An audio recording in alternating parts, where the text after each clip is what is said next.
Shit, ain't no problem. You know what I'm saying? August 8th, ain't no problem. Because a lot of things is very crystal clear to me now. I understand why my mother's dead and gone, you know, and with my sister why she's dead and gone. You know what I'm saying? Uh, yeah, because yeah, they had a whole different operating system than I did, you know? So I want to make sure y'all, you know, because I know y'all still talk about me quite frequently. You know, I know y'all said y'all like my haircut, you know? So you could tell homeboy, I said, no, I have absolutely no plans of any payback of any kind on him. You know, I'm trying to keep my mind focused on the Lord, on Islam and all of that, my new religion, get my hijab, and just let him know. You know what I'm saying? That I'm very glad to see how much can concern that him and all of y'all had for my children. When I'm very concerned for everybody's children, even now, still very concerned for everybody's children. But it was very, I was glad to see how much care and concern he had for my child. You know, my daughter, they took that rock and studied and threw them concrete again and again and smashed those windows like that. And my daughter spends a lot of, when she, you know, was here, she spent a lot of time laying in her bed right there. That's how she wound up seeing y'all out there looking at her. Because she would be laying there, and anytime I would open that window a little bit, and the curtain a little bit to get some air, y'all would look at her, along with the fellow on the fourth floor who maybe think I forgot about him. I ain't forget about him or none of them.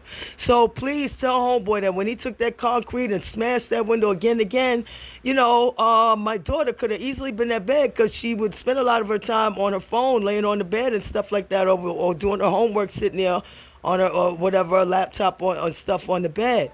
And so my daughter, when he threw that concrete again and again on the 4th of July and then came back on the 5th of July and threw more concrete and fireworks, yeah, my daughter could have got all cut up with all that glass that fell onto my daughter's bed that I had to get cleaned off bit by bit. And of course I cleaned it off.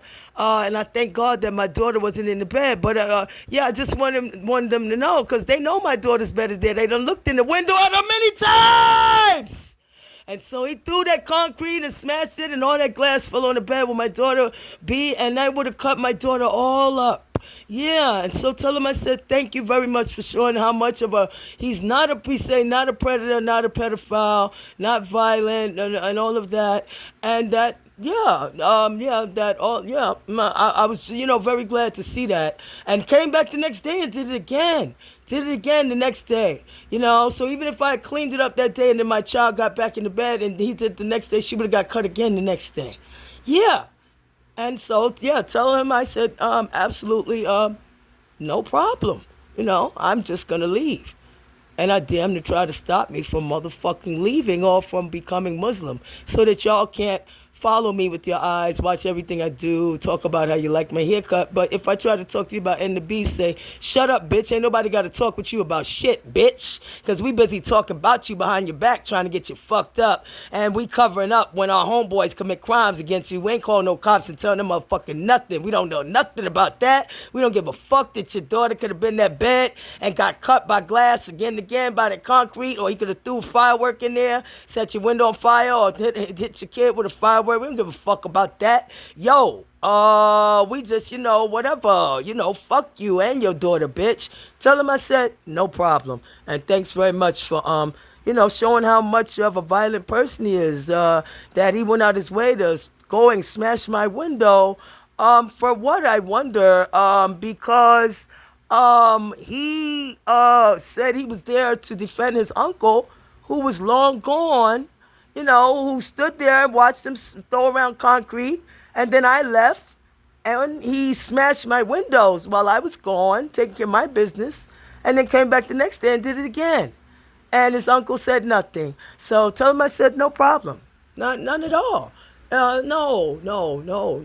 That my daughter could have got cut up by all that glass for no reason by this violent fucking foreign bastard that y'all homeboys across the street, y'all high five, and y'all started all this shit talking about me all the time. Always want to talk about me, disrespect me. But if I try to talk to you about ending the beef, you say ain't nobody got to talk to you about shit, bitch. Shut the fuck up, bitch. Fuck you, bitch. But smash my glass that could have cut my daughter all up for no reason at all. Commit all these crimes against me. Nobody knows nothing. No video, no way, no nothing. No speak English. No problem. Tell them I said that. hey, if my daughter got cut, I guess, hey, I just would have to live with it, right? Tell him I said, no problem. It's not a problem. That's why I got my daughter out. It's not a problem. Yeah. Tell him I said thank you for, being honest about how he is, how violent he is. Thank you.